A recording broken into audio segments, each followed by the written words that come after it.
Hello, welcome back to another episode of my Minecraft Survival series.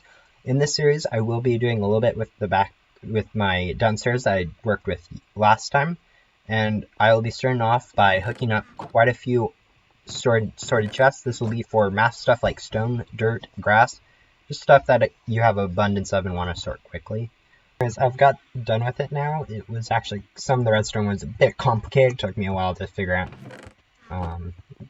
Didn't really search it out online, so just installed it myself.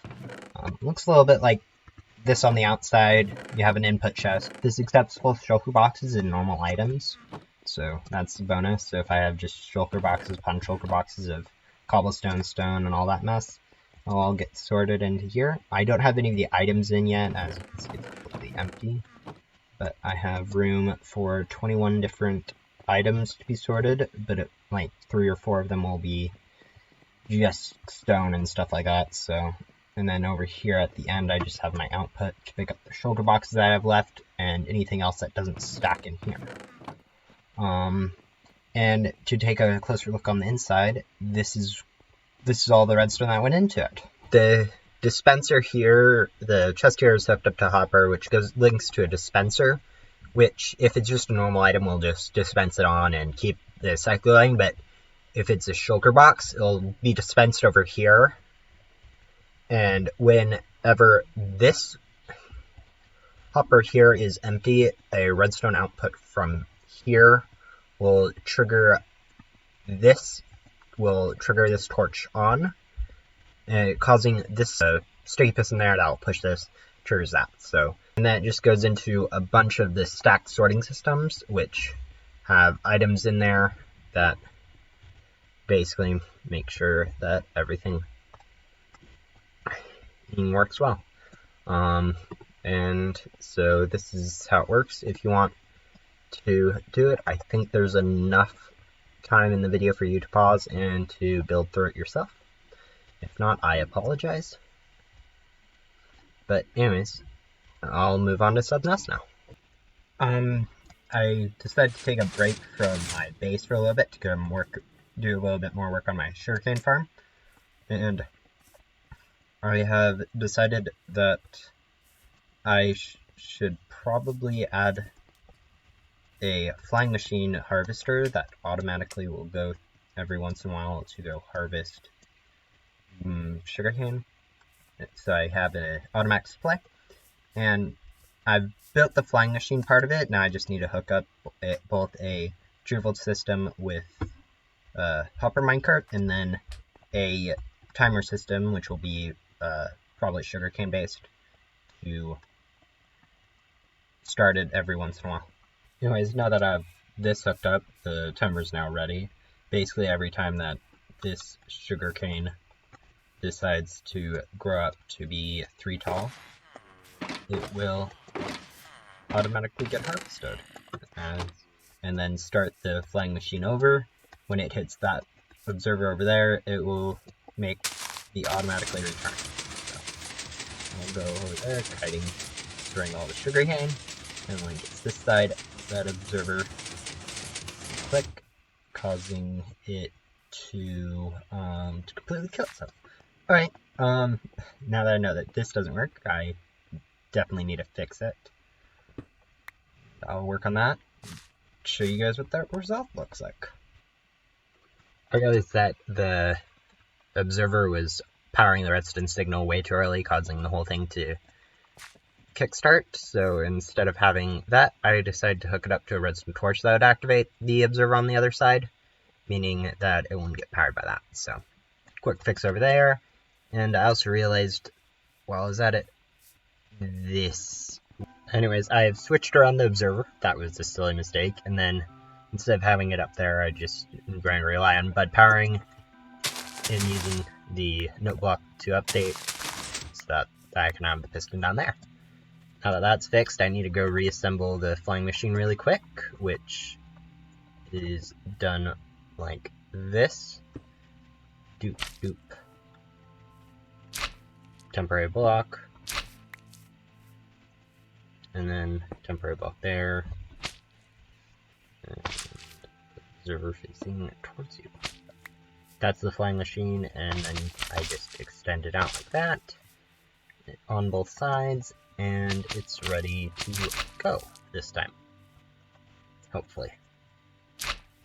Test take 2. Grow the sugarcane. Slice across, and then hopefully the returning mechanism works again. Or works. Yeah. And that is going to be this top part. Now I'll have to go put some rails down underneath and put a minecart hopper and to retrieve all the sugarcane.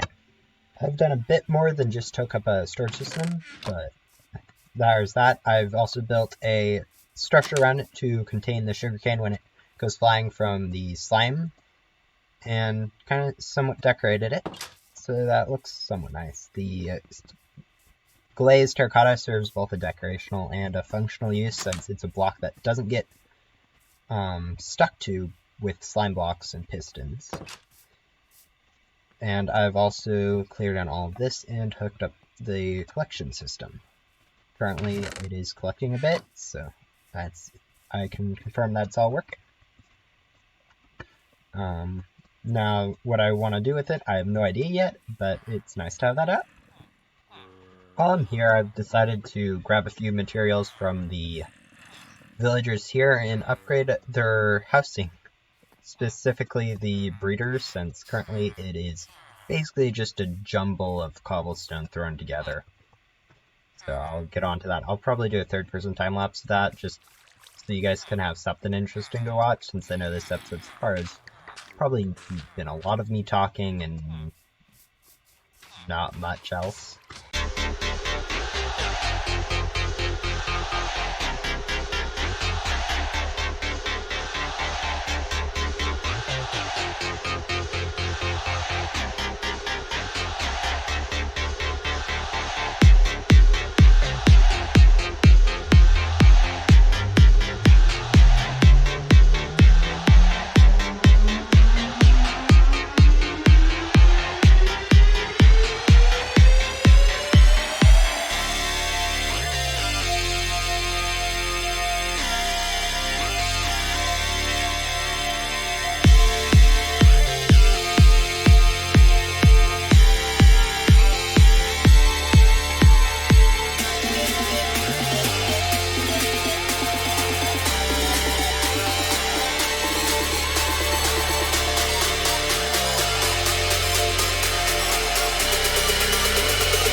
Anyways, I have finished up with the breeder more decoration just to make it look slightly better, since before it was definitely nicer. I think it turned out pretty well.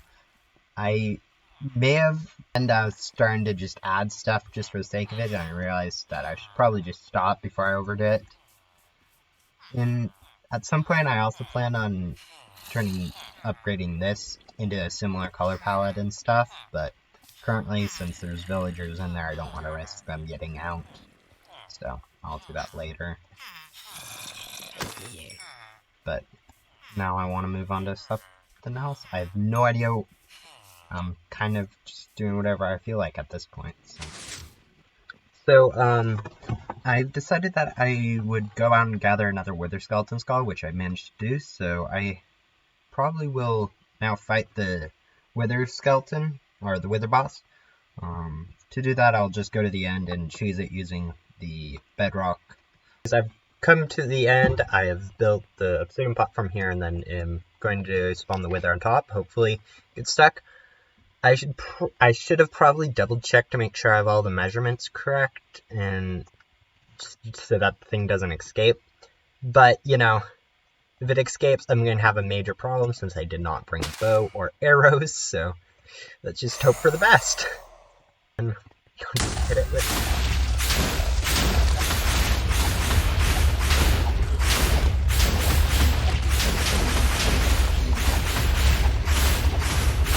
Okay, and that's that's the way that you choose the Wither. It makes the fight really short, really easy, and because I have Smite on my sword, it made it even faster. Should really do a video about how Smite is definitely the better of the enchantments between Sharpness, Smite, and Bane of Arthropods. It'd make it for an interesting video. Well, a lot of editing and probably some script writing, which, haven't done really before, so.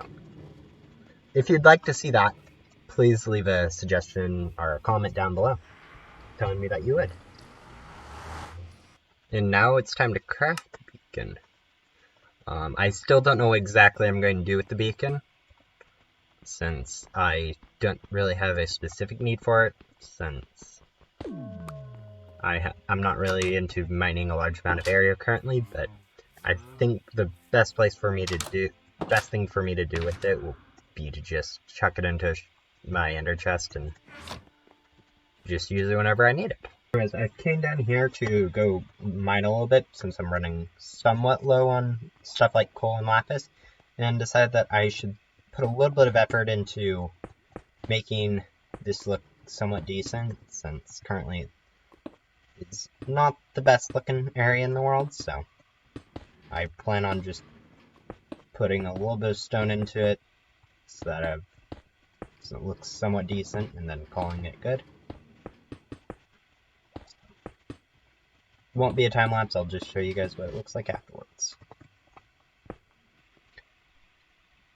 So I've finished cleaning up around my mining area. I've designated a new area for the tunnel for the branches, since the first one kind of would have been a mess to repair, so I just moved it over to a new area.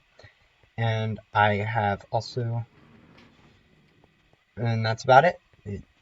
I feel like it looks a lot cleaner. Of course, at some point I'll probably put more decorations, different blocks, since currently it's quite a bit stony.